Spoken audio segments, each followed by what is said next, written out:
Assalamualaikum warahmatullahi wabarakatuh. Selamat datang.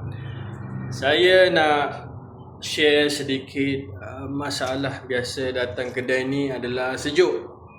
Kedai ni sejuk, jadi kebiasaannya rasa nak buang air kecil lah. Jadi kat sini saya suggestkan kalau nak ke tandas boleh ke BHP depan ni. Okey, nampak tak tu?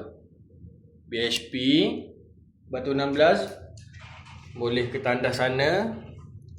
Itu je lah cadangan saya setakat ni.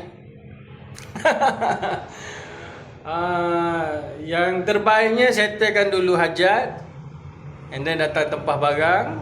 Kalau benda tu ambil masa setengah jam, bolehlah ke kedai makan. Kiri dan kanan kedai ni banyak kedai makan. And then sambil-sambil tu saya siapkan barang. And then boleh settlekan tempahan dekat sini terus dalam masa lebih kurang setengah jam. Bye.